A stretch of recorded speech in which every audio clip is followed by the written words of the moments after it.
Hi everybody, I'm Sheila Winger. This is Shift is Happening. I'm so glad you're here with me. If you feel like life is working with you and through you and you want to learn more about what's going on with that, if you feel like there is a level of consciousness that we're all growing into and you want to learn more about that, if you just simply want more joy in your life every day and want to know how to make that happen, then you are in the right place. So keep coming back, share, like, and subscribe. Today, I have a very special guest, and I'm very excited to share his story with you. Excuse me. His name is Jeremy Scevers, and he has been shown that he has a very special gift. And he's going to get to tell you his entire story. I'm going to do a little bit of an introduction to set the tone and the framework for his story, and then you'll do a deep dive right into it. But we came together in a very interesting way. And those of you who have been watching my channel have known that, and listened to my podcast, have known that life has been taking me on a journey very rapidly and accelerating the joy, the aliveness, the courage, the freedom. It's given me the courage to do everything I've always wanted to do, whether anyone listens, likes it or not. And so that has been a revelation ever since I really started paying attention. It just keeps showing up for me. And it brought me to Jeremy, and we'll tell that story at the end of the episode. But the next thing that it did with me was brought Jeremy to me. So he also has an interesting story, how life has been doing that to him. So there's a lot of parallel stories going on, parallel experiences going on, and then how they tie together is also fascinating. His story has implications for what's probably happening to a lot of people and maybe everybody if we're paying attention. So it has a lot of relevancy to anyone who's paying attention to those ideas. So Jeremy, thank you for being here. Oh, thanks for having me. If you would start by just telling everybody the name of your practice, what you do, and then we'll get to the story of how did you find out what you do? Yeah, so the name of my practice is Sourceful Healing, and I am an energy healer. The way I look at it is literally given the gift of healing and helping people heal. Okay. So Sourceful Healing, can I ask you about that title? Yeah, it was, something that came to me much like the gifts I have, right? I looked back at my divine source, as that coming, directly from that source. And so it's, if I thought it was me, I'd probably call it Jeremy Healing, but it's not. It's something that's bigger and greater than myself that I am a part of. Yeah. And so, it's just kind of paying homage to that and reminding me of sort of the bigger picture. 100%. I think that almost anyone who knows what it feels like to be in flow, to be doing what they feel they are meant to do, all of us, when we're in that state, feel that is coming through us. Yeah. It is a gift to have found it, to have discovered that this is what we are here for. And it's definitely not manufactured by us. No. Right? Right. I don't know how I could. Yeah. Yeah. For me, it was just, it was something that happened, you know?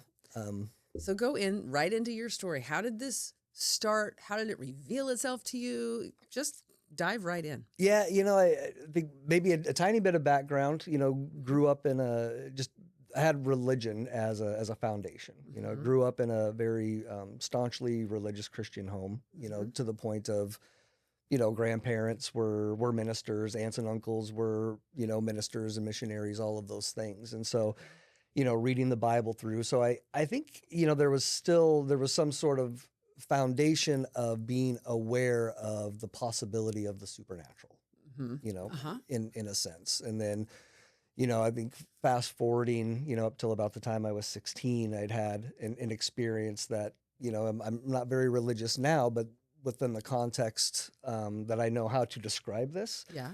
There's, something in the Bible that talks about, baptism of the Holy Spirit with the evidence of speaking in tongues. And that was something that happened to me. It was, I was at a church camp, as a kid. And I remember being told, the sort of the speaker, pastor, whatever you wanted to call him, was just telling me, he was like, just lift your hands while we were singing songs. And And inside, my mindset was fine. I'll throw my hands up in the air if it's going to shut this guy up, kind of a thing.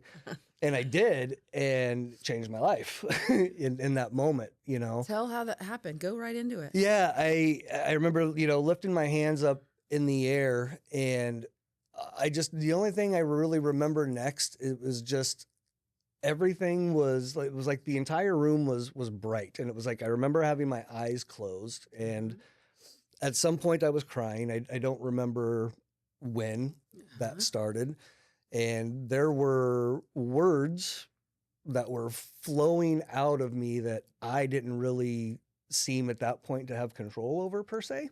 It was just it was just happening, and I don't remember if I was dancing or spinning in circles. I just remember there was a lot of movement. Yeah, wow. That was occurring, and I remember earlier that day on my left hand, I had fallen and scraped it really bad on some gravel that was there, and had a bandage on it. And at some point, you know, during this, you know, like I guess when it was over, Yeah. you know, like the bandage was off, and the wound on my hand, while it wasn't like visibly healed, it didn't hurt. And even going into the next day, it was like there was a point where like you could kind of touch it a little bit, and it should have hurt, but it didn't. Wow. It just, there was no, it just, in my entire body for the next several days, and then kind of started to maybe wane off. I just felt light. Like I just felt incredibly light, and still trying to wonder what happened, but I knew inside, like there was just a difference. It was like, there was a lot of baggage that I think I didn't know that I had at that time, that looking back, I could see was gone, you know? Wow. So Emotional baggage. yeah. So we're gonna fast forward several decades. Okay. Still dealing with, you know, discovering a lot of abuse that had happened, and things that I had experienced. Did your memory block it? I think it was not knowing what it was. I think Okay. Growing up in a home that had narcissistic traits from parents and other family members, frankly, I think it's something that's fairly prevalent within religion as well. Yeah.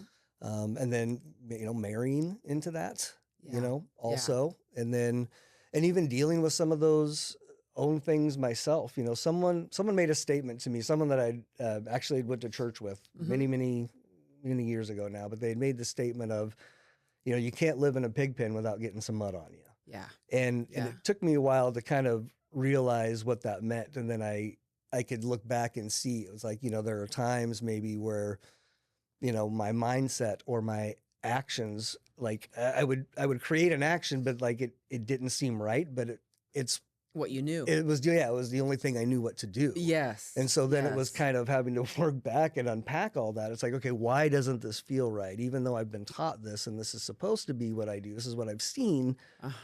What's wrong? There's something that's not right. And then kind of diving into that. So just going through a period of, you know, really bad, difficult separation, divorce. You know, there was, you know, some extra things involved with that, even just dealing with, you know, step parents who were involved in the court system that were, you know, people that had shown themselves, and shown, you know, to be very narcissistic themselves.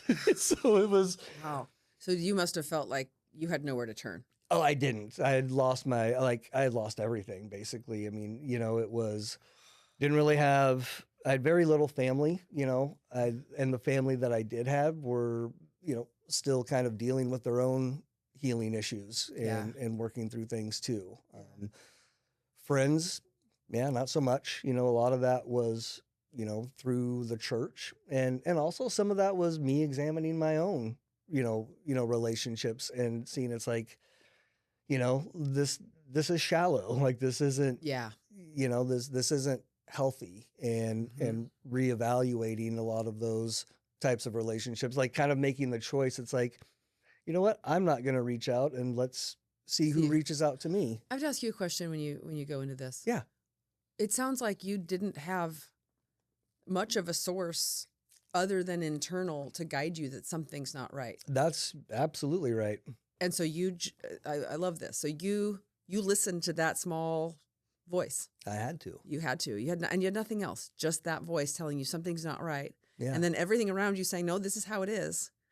And you had to overcome all that. Yeah, and the tough part is not only just listening to that voice, but outside voices would be in opposition to that sometimes. Yeah. And a lot of times these are outside voices that typically a person would be able to believe or trust in. And so Can I hang on that point for just a second? Yeah. And then don't forget where you left off. But I want to hang on that point because that is what my podcast is about. It is about that we have that inner voice. That inner voice is divine. Yeah. Do you agree? Yes. And it's our language and our communication with and from the divine. Yeah. And we all have it. I call it the inner guidance system. Mm-hmm. And our job is to get better at listening to it because we have a system in here that wants to take us to an extraordinary life that we are meant for. Yeah. But it might be that we see nothing encouraging that on the outside at all. And I just want my listeners to get it and to hear from you and from me that listening to that has done everything. Yeah. And same with you.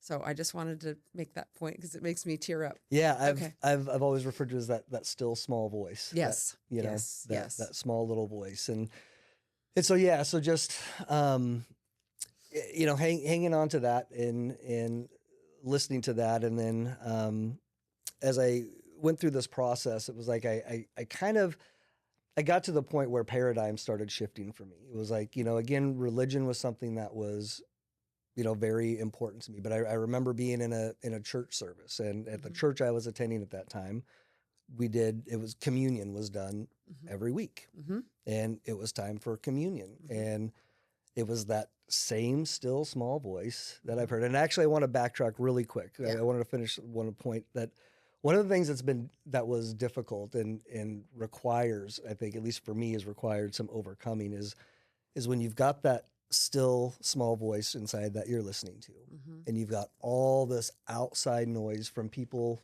and things, right, that should be reliable. Yeah. I think I'd spent a lot of time listening more to those outside voices and what seemed like should work or should be right. Right. And I think there were times where it really started to kind of mess with my intuition a little bit. Sure. Absolutely. And then you look back and I was like, I should have listened. Oh, I know. Oh, I know. And so that's been a part of the journey too. And for anyone out there who's dealing with that, right? It's like, it's okay.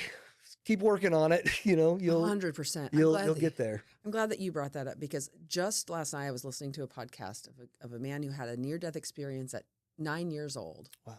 Experienced the overwhelming love that many of those experiencers talk about. And at 9 years old, he, just talked about it to his mom, to everybody. And mom said her response was, well, you hit your head really hard. So strange things can happen from your brain. So she dismissed it. Yeah. She said, but we can ask the priest at our church. The priest at the church said, well, you didn't see Jesus, so it's probably something, an illusion from Satan. This is a 9-year-old boy who just experienced. I shouldn't laugh, but I can relate to that trauma in a sense. I bet you can. It breaks my heart. Yeah.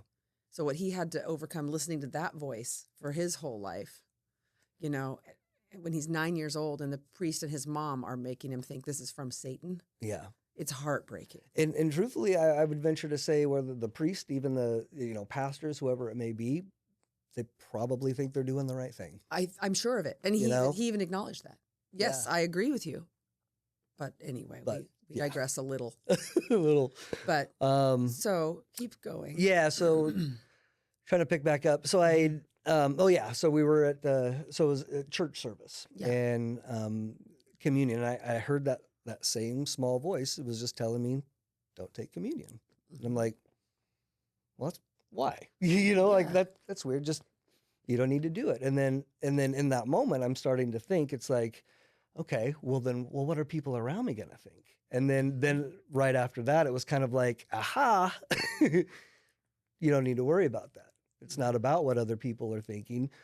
It's about you connecting with what you know that's inside, regardless. You How know. old were you when that happened? Oh, this has been like maybe 5 years ago. Oh, Or something like this was. Got it. Recent. Yeah. Okay.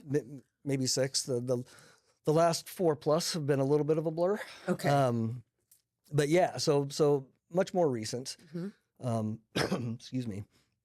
So realizing that it's, not about necessarily what other people are thinking. It's about staying true. And I even kind of had that, again, I've got a lot of the Bible that I've read and gone through, and kind of had that thought of, it's like, well, at least he wasn't asking me to sacrifice my son, kind of a thing. So I guess this, it's like, all right, I can do this. Right. And then later on through my, just through my own research, kind of having a little bit better understanding of the ceremony of the wine and bread, and, where that comes from, and that it did not start with Christianity at all, and goes back even further. So it was like, okay, we'll do that. And then I started, questioning some of the beliefs. I don't necessarily want to go too far down that rabbit trail right now, but Sure. but it kind of started with Adam and Eve, the way things were taught, and how it just didn't match the text. Mm-hmm. We were taught that there were 4 people, and Adam, Eve, Cain, and Abel. Cain killed Abel, so now there's only 3 people on the planet, and God kicks him out of the garden, and that's fine until Cain leaves the garden and goes to a city where he took a wife. I think there's more than 3 people, so that kind of started that, okay, well, if that's not taught correctly, what else? Right. And really just started kind of, opening the door. And again, this was a time in my life where things were very, very raw. Yeah. I felt like my entire life, and I don't say this term lightly, but it literally had felt like my life externally, everything had been raped in a sense, and so very, emotionally, just a very raw time. Absolutely. And it was just strange. I noticed it was like, all of a sudden, as I was thinking through these things, it was like I needed to be out in nature. Like it wasn't just a desire. It wasn't like, oh, it'd be nice to go to the park. It was like, I need to get out in nature. Like, you knew it. And even somewhere off the beaten path, maybe. So there were like a couple of times I actually drove up as far as I could to Mount St. Helens, and then where like the road was blocked off, it's like, well, I can't take my car, but I can take my legs, and go and walk and just get out into different places. And one of the things I noticed were I had an interest in rocks, of all things. It was just, and I would look at them, and sometimes it was kind of strange. It was like, all rocks, they'll have markings, some more than others, and it was just weird. It was like the sense that almost like they could tell a story, or like they had a story to tell, but you were drawn to them. Yeah, but just didn't know why. And so like, even when I would be driving out, like if I was on a hike or something, it was like, there could be, literally hundreds or thousands of rocks, but there'd be one that would stand out, and it'd be like, all right, I'm going to take that one. Yeah. And just going through this. So I ended up having like this collection of rocks, and I remember just, I would stack them up, just as a way. I think looking back, it was kind of like a form of meditation for me, without even realizing that that's what I was doing. Oh, right. But just literally trying to balance rocks on top of each other, try to put them in piles and stuff. Yeah. Well, there's a couple of times I noticed where, I'd have little tiny rocks, then they would move around in like the pile of bigger ones that I had. And they would kind of like, if like it would drop, it would kind of like bounce, and then almost like stick for a second. And it was like, okay, that's weird. Yeah. What's going on? Yeah. Then I remember, I had rocks in my hand, and I remember putting them together, almost like if you've ever played or held with magnets, and not even sure what, why at that particular point. And I don't remember the exact day. I don't remember the exact rocks. There's a little more that's kind of floating around, but essentially it was just putting these rocks together, and it kind of felt like I was holding magnets, and not super strong, but I was like, well, that's weird. What I don't remember this, so I'm Google, right? And like, okay, rocks can have magnetic properties. That's probably what it is. But I've never experienced that before in my life. Yeah. So what's going on here? You know, so I just kind of continued on, being out and about. I'd pick up rocks. I started going to, rock stores that had like, polished rocks, right? And it was funny because by this time it was like every time I would get rocks, I'd pick them up, put them together, and I'm like, oh, there it is again. Wow. So I'd go to the store, I'd go and get my polished ones, and I'd try to not touch them. Even, I'd leave them in a bag, put them in my backpack or in the seat next to me, wait till I got home, like dump them out on the bed and be like, all right, here we go. Pick them up. Oh, there it is again, and I'm literally, it's like, why am I attracted to magnetic rocks? What's happening here? Wow. Yes. And then kind of fast forwarding it. It just happened to be, it was New Year's Eve, 2020. And it was like, okay, looking through, thinking about all these things, and I've had a couple of, I won't say random, probably identified it as random at that point, but, brief conversations maybe with people that I didn't really even know that well, just thinking about all this stuff. And it's like, the only thing that makes sense doesn't make sense. It's like all the rocks are different. I'm the constant variable that I'm aware of right now. So let's put the rocks down and try. So I put the rocks down, started to bring my hands together, and it was like, oh, okay, what is this? Wow. And it was literally, even just like now, you can feel it now. Yeah. Is it always there? Yeah. Like there are times like when I'm thinking about like healing or doing a session with somebody, or was like all of a sudden, like I'll feel it in my hands start to throb. Oh, wow. There are times like throughout the day, it might not necessarily be prevalent, but it's just always there and available anytime. You want to tune into it. Yeah. It's just, and truthfully, like even today, last night, there are times that at home, just because it's still fun and amazing to me, even if I'm not doing a session, I'll just kind of start playing with it and feeling it a little bit. So what you're doing right there is you're moving your hands around. For those listening to podcasts, you're moving your hands around. Does it feel to you like there's a ball of energy? What does it feel like? I wouldn't necessarily describe it as a ball. Okay. It's just, it's literally, it's almost as if there was like, maybe like a small magnet in each one of my hands. Okay. Is what it feels like. Okay.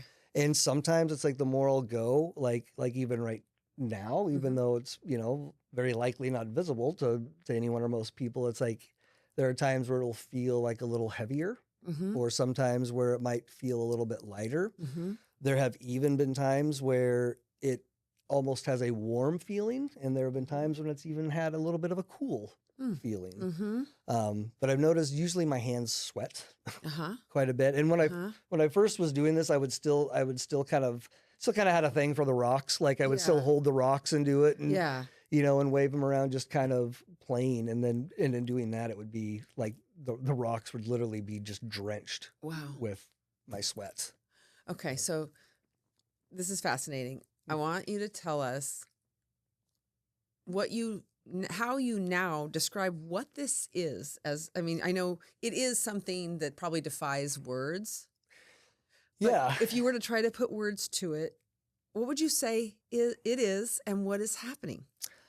I believe, I think the word energy works very well. Yeah. Especially the more and again, I'm not not real smart when it comes to quantum physics and things, but I have looked into it a little bit and heard some things that other smart people have said. I think it was Einstein that, basically says we're all light and frequency. Everything is. It just, like this table or this microphone stand here, it's just vibrating at a low enough frequency that we can perceive it as matter.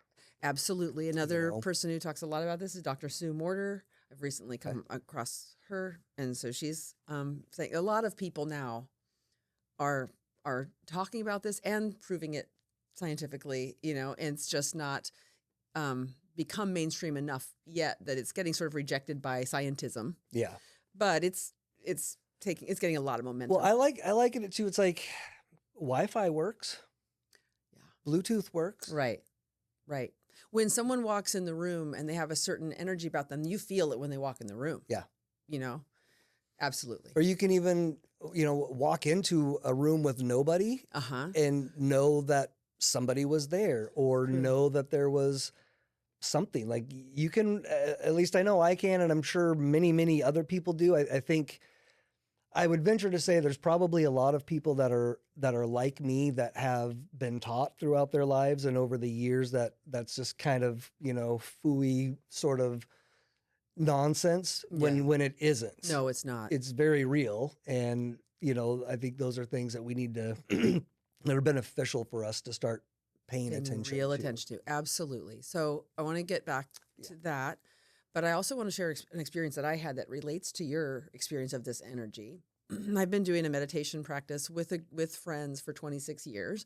We play beautiful music. We put blindfolds on, so we sensory deprivation except for the music, and we meditate together. And then when we feel moved, we toast and we drink wine to make those words sacred. And we've been doing this for 26 years, so we've reached some pretty ecstatic states in that. But I had one experience that relates to what you're feeling in your hands. Yeah. Also, my husband has the ability to feel energy, not exactly the same way, but very similarly. Okay. He hasn't learned that it's become a gift to give, which we're going to get into with yours. But I had an experience one night where I felt energy moving as a tornado around the table. It felt like it was coming in my right arm through my left arm and whoosh, whoosh. And my heart was beating like so heavy at the rhythm of this tornado of energy. I was frozen, just amazed at what was going on. I can't tell you how long it was. It could have been 2 minutes, and it could have been as many as 20. Okay. Because I was just so enthralled with what is going on that I didn't want to mess it up. I'm like, I'm just going to experience this. This is amazing.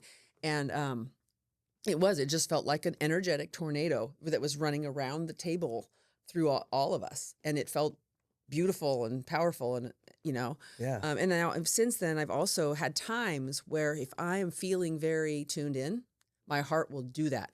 And we were recently on a trip with friends, and it was doing that. And I was having this insightful, beautiful moment in nature, and there it goes. It's like so hard. Now my friend is an EMT, and firefighter.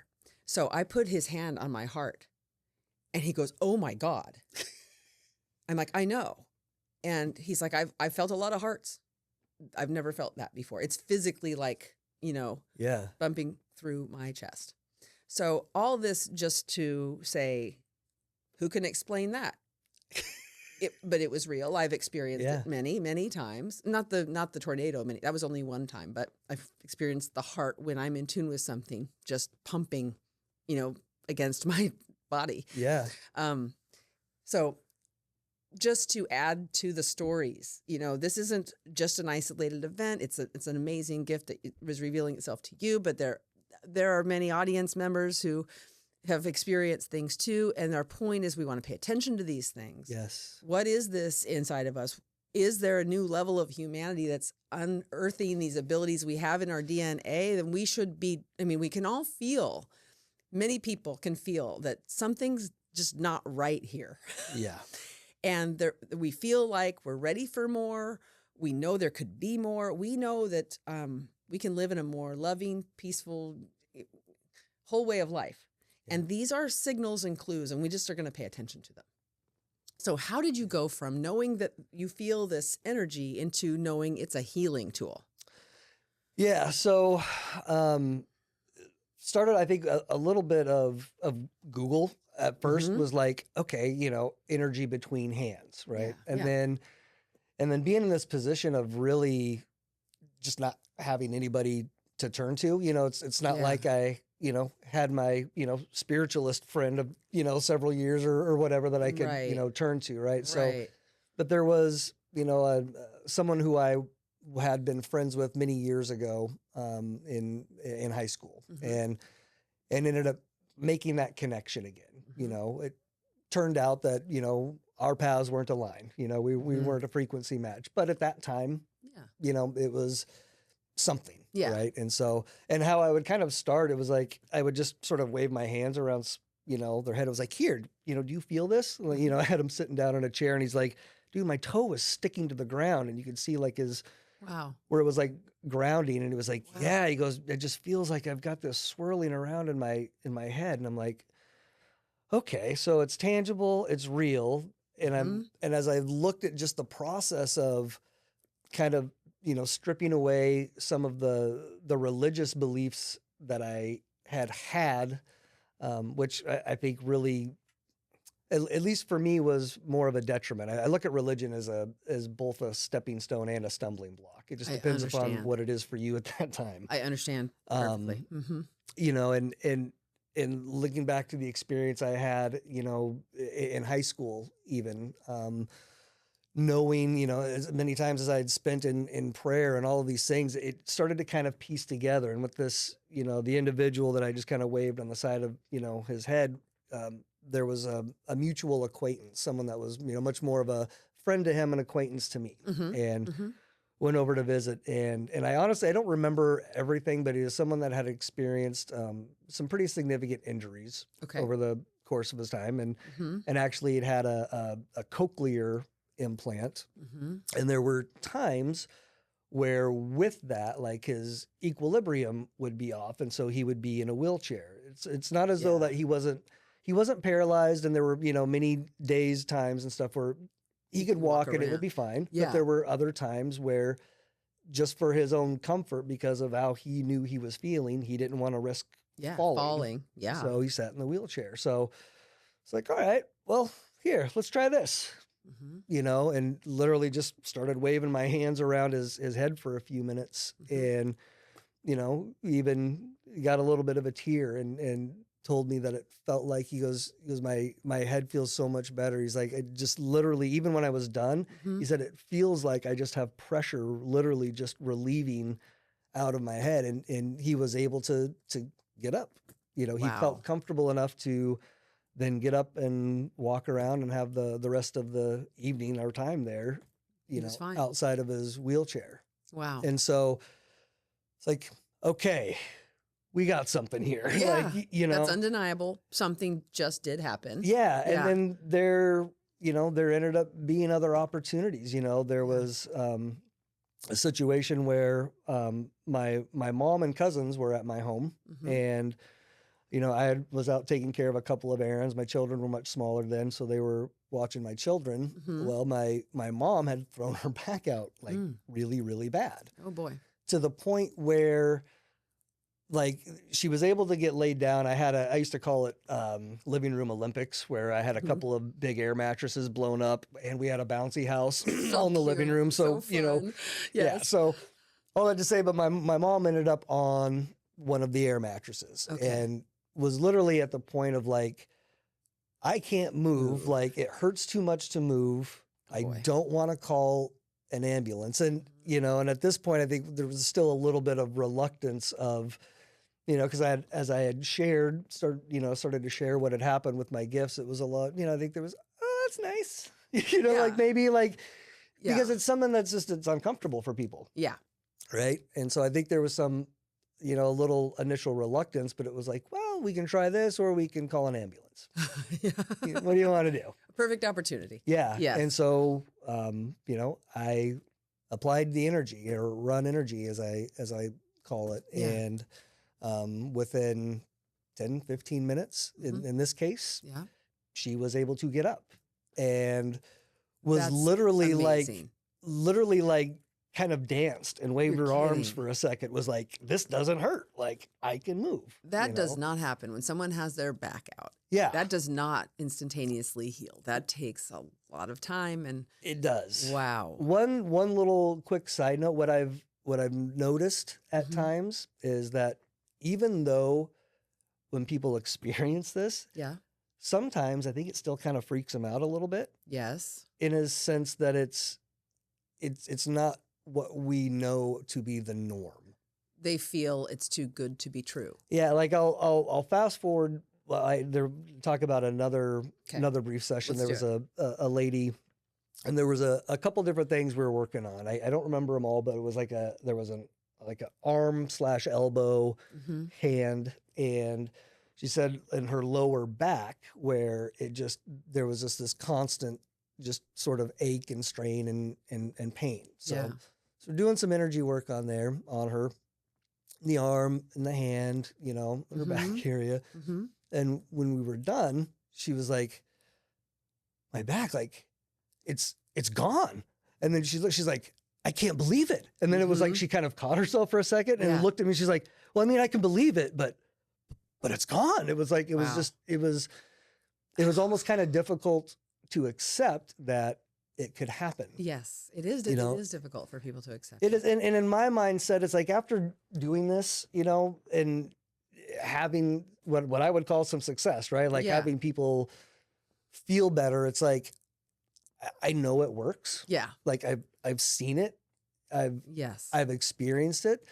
I think one of the challenges for me has been, I still don't know that I have control over the outcome. I don't know how it's received, but I know that the energy is always there because it's unmistakable. I can't help but feel it. Wow. So I know that it's flowing and I know it's there. I think it's a matter of really being able to receive it and understanding that it is possible and that it is real and that it can be accepted and that it is good. It is not harmful, because so many of us are taught that if things don't fit in this little box like we were told they're supposed to, then it isn't good. Yeah. And that is not good.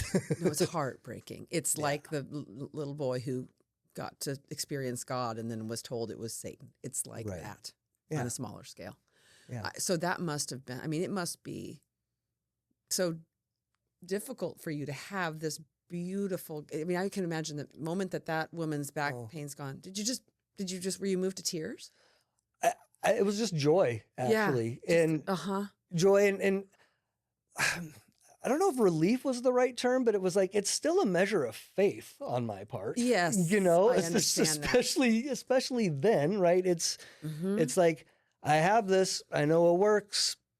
Let's do it. Let's see if, I do. I totally relate, because in my practice too, people will come to me with things that I've never done before. And I think I can do them, but I don't know until I do the work, until they call me back and say this happened. And then I am overwhelmed with relief and tears often, because it's very similar. I know that I have amazing tools and I know I have pure intent and that those have great results and a wonderful track record. But every time I get somebody new with a new thing I've never done, I enter that space of, all right, let's do this. Our pure intent is there. The tools are there. But you just cannot know. No, it's funny. If I could describe how it feels in like one, it's a lot like this. It would be like, yes, like that's yes, exactly. Like that's kind of how it is, I've experienced it with a hallelujah, with a lot of hallelujahs in there, because it's like, man, this is awesome. It is so awesome. Okay, so I want to now move, if you're ready, unless you have more, to how we met and what we found as our paths came together, we met each other, what we started to both see. Are you ready to move there? Or do you have something else you really want to make sure you cover before we go there? You know what? I probably got about 50 things floating around in the back of my mind at different times through all this experiences, but let's go with the flow, shall we? Okay, we'll go with the flow. So, because it's pretty phenomenal. So, first of all, there's this parallelism. I too was taken on a path to hypnotherapy. I was going to be a marriage and family therapist. And then my path just took me there. And it showed me that with those tools, I can work, I can do more, and I can do what I do faster. And it just proved it to me. Oh, it still does over and over. So it was life is helping me do what I'm here for and showing me and perfecting it far better than I could even see myself. And that's similar to what's happening with you. Like, life is showing me that I'm here for something quite stunningly beautiful. Yeah. So where our paths converged was that I'm, as a small business owner, on an app called Alignable, and it's great. I'll plug it here. It's great for small business owners because they do these 30-minute events where you can just meet other people and see if you have any interest in what each other does. And they do those, and so who doesn't have a half an hour to give? And you can meet some people. And I hadn't even done that with you. I don't even know how we reached out, because we didn't have one of those meetings. Apparently, I saw your profile and sent you a message and said we should probably meet, but I didn't even remember doing that. I just know that I did because on my calendar pops up 8:15. You're meeting with this energy healer. Now, I am a believer that life is magical and we are in relationship with it. And once we know that, life gets amazing. But I'm not particularly woo-woo when it comes to crystals and healers. And I mean, I don't go that way. I'm just like, life proves to me that life loves me, and I'm going to do great things as long as I'm tuning into it. But I don't go down those other paths, very much. So the fact that I even reached out to an energy healer is a little surprising to me, but I did. So I get up in the morning. Oh, I have 8:15 meeting. Oh, all right. Am I going to fit that into my busy day? Yeah, well, I set it up. I must have a reason. So we meet and you tell me the story that you've shared here. And I have this aha moment, because as you're talking about people struggling to accept this wonderful gift, which must be heartbreaking for you.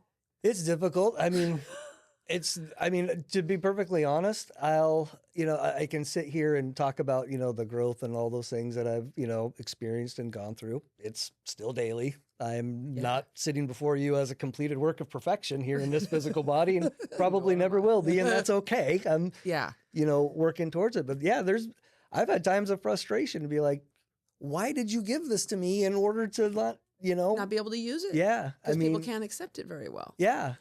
So as you share that frustration with me, my mind's blowing, because what I do, I know why people can't accept it. It's because they have a limiting belief in there that got put there because it's not even their fault. And that's what I take away. Yeah. So I'm like, what could the two of us not do together? Right. So I think I said to you, so you're telling me that what gets in their way is some limiting beliefs. Well, do you happen to know what I do? I remove limiting beliefs.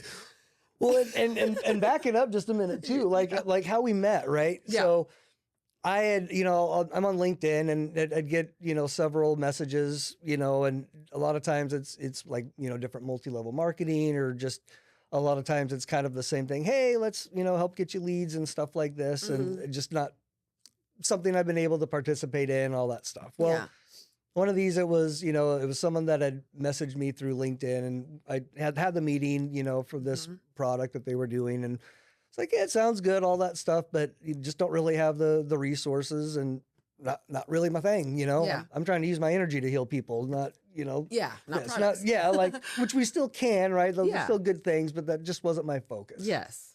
Well, that same person then had sent me an email to sign up on this platform called Alignable. And I'm like, sure, why not, put it on there, and started kind of slowly, I think over the course of a week or so, putting in some of the details of, this is what I do, and all that stuff. And then I saw, it was just a message that had popped up from you. And I saw the message, and I think like it has kind of like the title or like what you do. And I saw like the therapy, and that was like just a huge, like, I don't want to say trigger, but like boom, like for me, it was like, oh my gosh, because, as I've shared with you before, ever since I was about 12 years old, hypnotherapy and actually doing that is something that has always interested me. I've even at different times in my life, I've started to kind of like look people up, but it was like, it just never seemed right. So that I saw that message from you,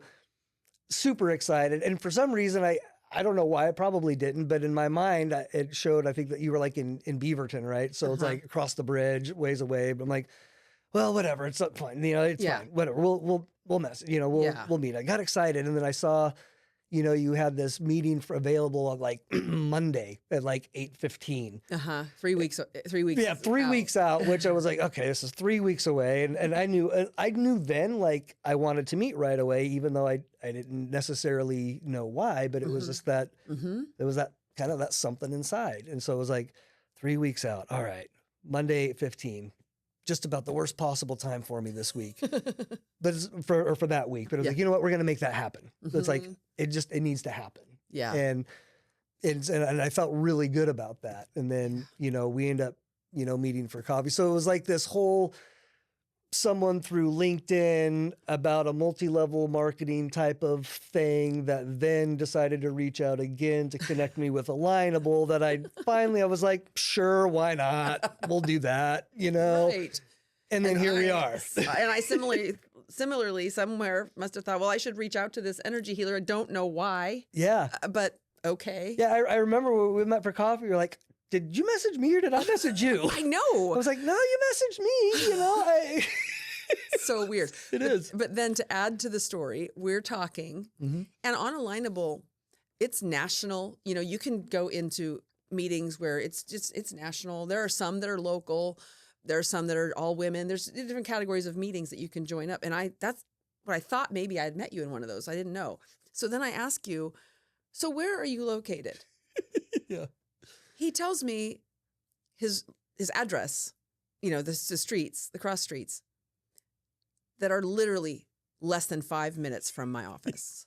So we find out that you heal people physically. I heal psychologically. I get the stuff that's blocking people out of their way that they didn't even put there. Yeah. So that they can open up to possibilities that are available to them. Yeah. And then you tell me that sometimes what gets in your way is that they can't accept it, and I can help with that, and you're 5 minutes away from my office. Oh. Yeah, so we're like, we're going to meet for coffee. Yeah. We're going to start talking. And so let's just go right to the chase here. So you have your own practice. You are taking clients. Yeah. You are inviting them in and doing your work on them, and you do that by yourself. I do my hypnotherapy by myself. But also what we're embarking on together is so exciting, is what I realized on my walk after our coffee was that not only can I assess someone's ability to take it in, and I could do a session or two on that to allow them to open themselves up very quickly to more. Because anyone who's worked with me knows that I'm just going to go into it briefly. 95% of our behavior is controlled by our subconscious mind, and our subconscious mind is filled with limiting beliefs that were placed there by, religious box beliefs, upbringing that's imperfect, conditioning from society, school that wants to, have you fit into a certain category. Experiences. So, so all of that limits us, but I can remove that. It's not just removing it, it's aligning them with what's actually true about them, so then they feel differently and are willing to do more, willing to take more risks. They just can accept more. So what I realized on my walk is that I could do that in preparation for someone going to you so that they can accept it better. But then I thought, wait a minute, what if they were in hypnosis when you do it? Mm-hmm. Because what happens when you're in hypnosis is the critical factor it's not activated. It's just chilling out. The critical factor is what is evaluating and watching and going, well, I don't know if I believe that. And it's got the limited beliefs right there. Yeah. So that's just now, they're so relaxed that people are able to take in, that's why my words work that are for them, that they truly want, when that critical factor is in the background. So when their critical factors in the background not paying attention, they're open to what you can do and could heal more powerfully and effectively. And the body, the self, can just absorb it like a sponge. So that's what now we are embarking upon. And I'm bringing some people that I know need some physical healing and who trust me because they know me. And we're going to work on them together. It's as you're sitting here talking, it was like I was just thinking how incredible this really is, in a sense, how I go back to when, again, when I was around 12 years old, and how I always wanted to participate in actually experience, hypnotherapy, right? How it was all this fascinating to me, and how, I had always kind of linked that, to myself, and I had that desire for myself. Mm-hmm. And now here it is about 37 years later, realizing that while that still holds true for me, I think that desire and that seed was planted also in part for us to come together to be able Yeah. to do that, to go something that's far greater than what you and I do either separately and together. But I really believe that this can have an impact on humanity in a greater level, because once those limiting beliefs are challenged to the point that people realize they no longer serve them, then I think it's going to be a lot harder for them to come back. And then the more people start to understand how much those limiting beliefs don't serve them, I think there's an opportunity for that to spread and even go beyond the healing of the physical body and even the emotional side, but as for humanity as a whole. Absolutely. You know, to literally raise the vibration of humanity, to raise our level of consciousness. And I know that sounds all woo-woo, No, but raising not to your me. level of consciousness, That's not woo-woo. it's being aware. It's understanding what beliefs aren't serving and where they come from. And I think if people stop and examine, so much of what they think they know came from unreliable sources. 100%. And I have an earlier podcast episode that talks exactly about levels of consciousness. It's a very real thing. Books have been written about it by masters who have been dedicating their lives to enlightenment. And I forget the exact author right now. Unfortunately, I hate when I do that. But it's true. There are levels of consciousness. And just for the audience to remind them of this, you all know it's true because you've had an experience where for some reason you can no longer keep the relationship going with that person. It's not because you don't care about them, and it's not because you don't love them, but you cannot communicate anymore because there are levels of consciousness that have intentions built in, and they're just operating from that intention. They have an ulterior motive based on the level of consciousness they're operating from.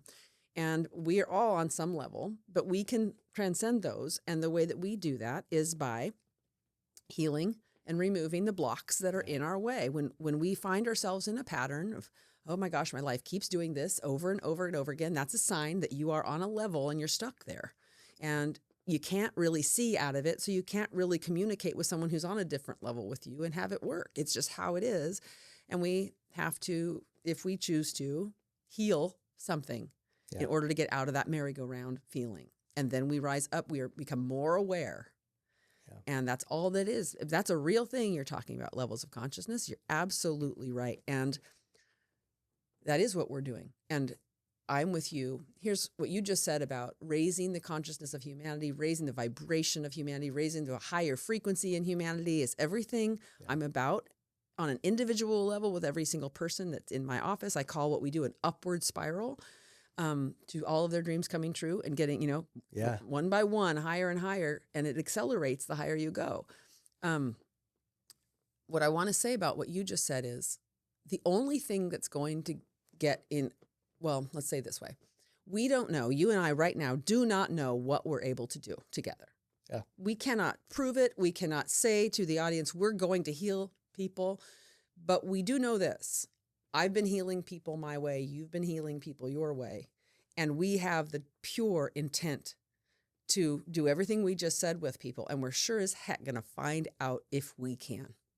Yeah. And we're going to hone it and get better at it and learn. And if it does, then it was certainly worth not limiting, not doubting, not tearing down. It's worth going after, pursuing, and saying, well, life seemed to bring me this. Let's find out what we can do. Yeah, and having had some success, right? Seeing that occur, and I go back to when I first started to discover this, right? And again, what I'm about to say, I haven't proven, I haven't tried this, but it was like in my mind, I thought of people that were dealing with cancer or going through chemo. I thought about people that had, tumors that maybe were in areas that were hard to operate on. It was like, and that was coming from a place of not limiting the gifts that I was given, of not limiting that energy. It was like, that's right. Those are scenarios and situations that I haven't applied energy to yet to be able to work on, but that's something that I've always wanted to. Like I've wanted to do, it's almost like what seems impossible. Yeah. Well, hey, maybe that's a good fit for what I can do, just because it seemed impossible to me that it was something that was able to happen, but yet it did, and I experienced it, you know? So it was like,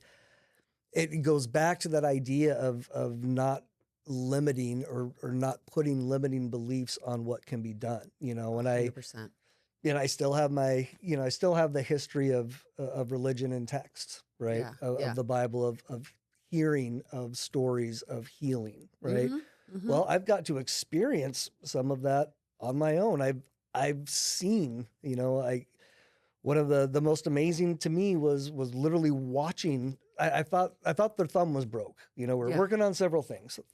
I thought the thumb was broke, but it was like, hey, we're doing some energy. Let's see what happens. That was kind of the mindset, right? It's like, I know this does good. Let's apply it and see what happens. Yeah. Well, it turns out it wasn't broke because I literally watched it pop back into place. And I wasn't touching it. Right. Wow. I had crystals on either side. I had my clear quartz and smoky quartz that I like to work with, and again, it's like magic and miracles, but those are ways to describe things that still have a scientific backing behind them. It's just we don't know how to quantify it or explain it. Yet. Exactly. It exists. Right. Science hasn't figured out how to explain it, but it will. And crystal's a great conductor of energy in a sense. It's one of the reasons why it's in so much of our technology, your quartz watch, things like that. But using those and seeing that, and it's like, okay, I've experienced that. Yeah. I've seen this happen. That's right. I've seen tangible, positive things happen. So I know it's possible. I don't know what the limits are. I'm certainly not going to be the one to put limits on them. And I'm going to do my best to make sure that I don't. That's exactly right. And I think, coming together, like with you, who has that same belief and that same mindset is, I think it's going to be pretty powerful. And it already has been. In absolutely. some regard. And I think there's already good being done that you and I probably aren't even aware of. Yeah, absolutely. Just by being together and moving forward in, the path that seems to be laid out before us. Absolutely, 100%. And on the theme that you just mentioned, I absolutely parallelly experience it because, I'll just tell one example. I had a boy who has altocellulophobia. I've never heard of this. I don't know what that is. It's where you are in a building with high ceilings and you feel like you're going to float up to the ceiling. I looked it up online because I'd never heard of it, and that's how it feels for people. It's not exactly a fear, but he was a wrestler and into jiu-jitsu.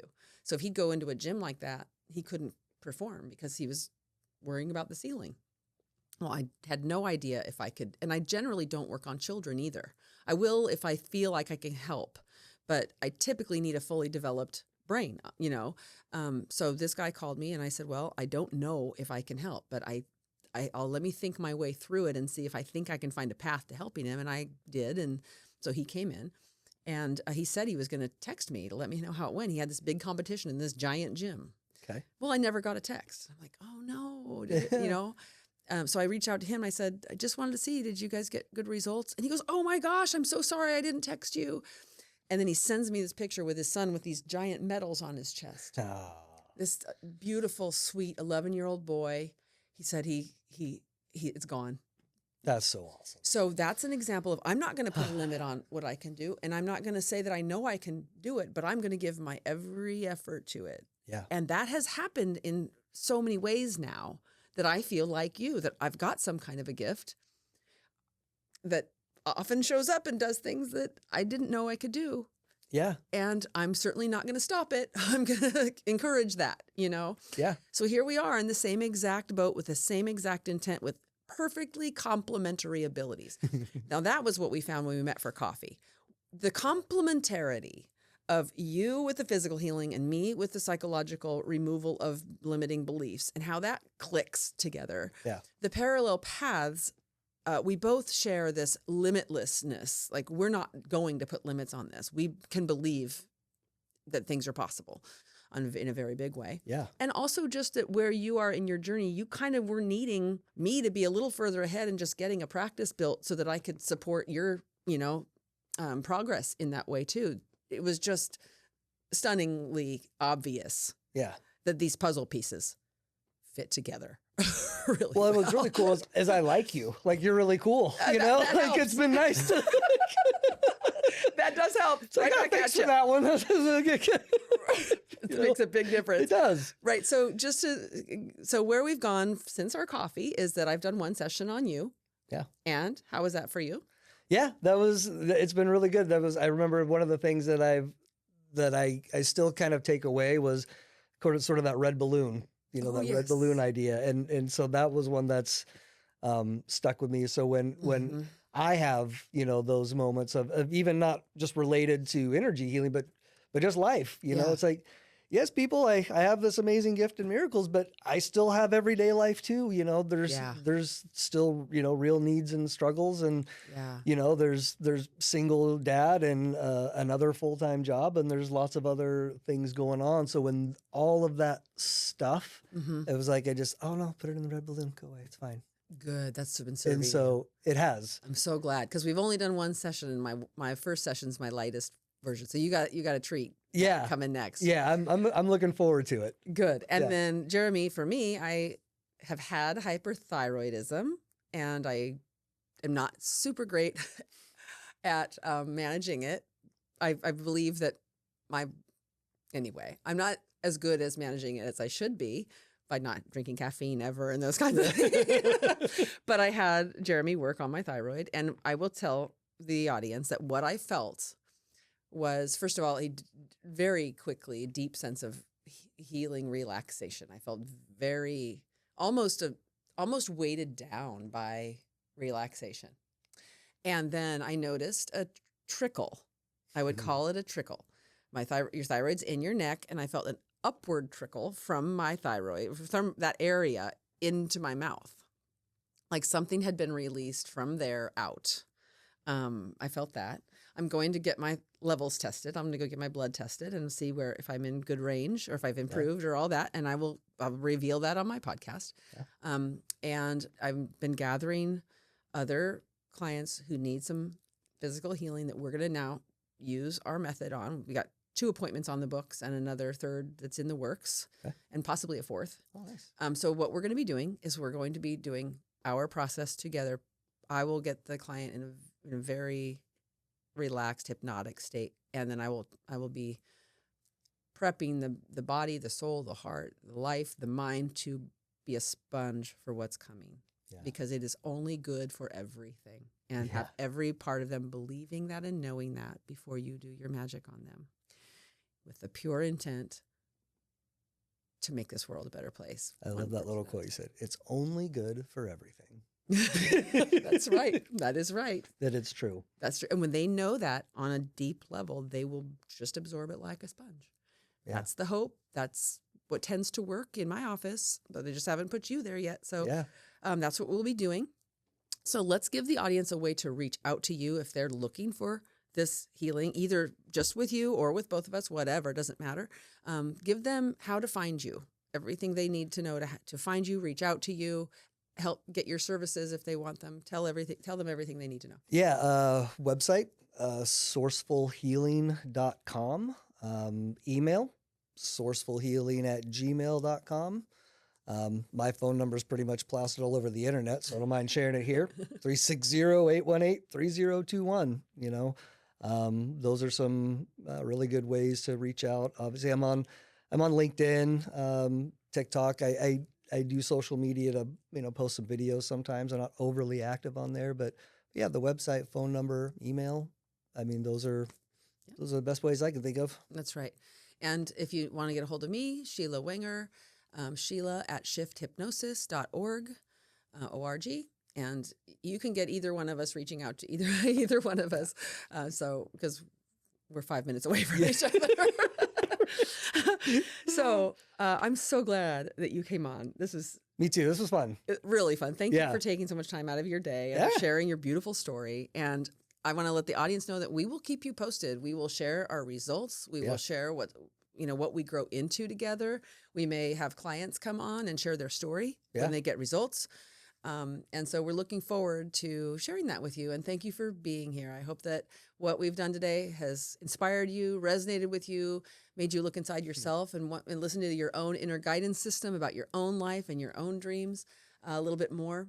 So please, if this has value for you, share, like, and subscribe. There are people out there who would love to try this. It's affordable. Yeah. We are making this very affordable so that people can just give it a try, because we want to prove it to ourselves and everybody else that we can do it. So thank you for being here. I'm Sheila Wenger. This is Shift is Happening.